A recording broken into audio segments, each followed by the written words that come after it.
ఈ దేశంలో దాదాపు 31% మంది పేద ముస్లింస్ అట్టడుగు వర్గాల కింది స్థాయిలో ఉన్నారు. వారందరికీ కూడా ఏమి ఫలితాలు అందడం లేదు. దాదాపు దేశంలో 3వ అతిపెద్ద ల్యాండ్ బ్యాంక్ అంటే భూములున్న బోర్డు, వర్క్ బోర్డు, 1 రైల్వే, 2 మిలిటరీ, 3 వర్క్ బోర్డు ఉంది. ఈ వర్క్ బోర్డుకు దాదాపు 9.3 లక్షల ఎకరాల భూమి ఉంది. ఇప్పటి వరకు దాంట్లో వచ్చే ఆదాయం 166 కోట్లు మాత్రమే చూపించి ఏదో వృధాభర్తిగా చిన్న చిన్న కార్యక్రమాలు చేస్తున్నారు. 2006లోనే ప్రభుత్వం సత్యాన కమిటీ వేసినప్పుడు వారు ఒక రిపోర్ట్ ఇచ్చారు. ఈ 9.3 లక్షల ఎకరాల భూమిని సక్రమంగా మనం వినియోగించుకుంటే దాదాపు సంవత్సరానికి 12,000 కోట్ల రూపాయల ఆదాయం వస్తుంది. ఆ వచ్చిన ఆదాయంతో పేద ముస్లిం వర్గాలందరికీ కూడా ఎంతో ఉపయోగపడుతుంది. వారి చదువులు కానీ, ఎవరైనా ఇబ్బందులు ఉంటే వారికి కానీ, ఎవరైనా ఇంట్లో ఇబ్బందులు ఉన్న వారికి కానీ, చదువు కానీ, మిగతా హెల్త్ విషయాలు వీటన్నిటికీ ఉపయోగపడతారని వారు చెప్పడం జరిగింది 2006లో. కానీ ఈరోజు 2025 అయితే అది ఇంకా ఎక్కువ ఆదాయం పెరిగింటారు.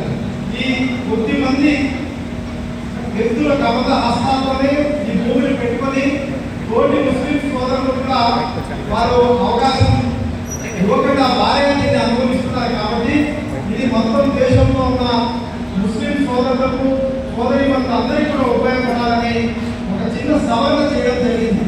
రేపు దీంట్లో వచ్చే ఆదాయం అంతా కూడా మీ అందరికీ కూడా ఆ ఫలాలు అందబోతున్నాయి. దీనికోసం గాను ఒక 22 మందితో జాతీయ స్థాయిలో కమిటీ వేయడం జరిగింది. దాంట్లో మొత్తం కూడా ఇన్ని రోజులు వేరే ఎవరికి అవకాశం లేకుండా వారే కమిటీలో ఉన్నారు. ఈరోజు ముస్లిం మహిళ కూడా ఆ కమిటీలో భాగస్వామ్యం అవబోతున్నారు. అలాగే ముస్లింస్ చిన్న చిన్న తెగలు ఉన్నారు, వారందరికీ కూడా ఈ కమిటీలో భాగస్వామ్యం కల్పించబోతున్నారు. కాబట్టి మీరందరూ కూడా రేపు ఆ ఫలాలు అడిగే హక్కు ఉంది, తీసుకునే హక్కు కల్పించినారు. కాబట్టి నరేంద్ర మోడీ గారు ఇది ప్రజలకు ఎక్కడ ఇది అవుతుందో అనే ఉద్దేశంతో, మన మధ్య చిచ్చు పెట్టాలనే ఉద్దేశంతో ఈ లేనిపోయి దాని మీద అపోహలు కల్పిస్తూ సోషల్ మీడియాలో ప్రచారం చేయడం వల్ల దీన్ని ఈరోజు దేశవ్యాప్తంగా అందరికీ మంచి అవగాహన కల్పించాలనే ఉద్దేశంతో మంచి కార్యక్రమం దేశవ్యాప్తంగా నిర్వహిస్తున్నాం. చూడండి, మనం ఆనాడు అటల్ బిహారీ వాజ్పేయి గారు పరిపాలించేటప్పుడు ప్రెసిడెంట్ గా అబ్దుల్ కలాం గారు ఉన్నారు.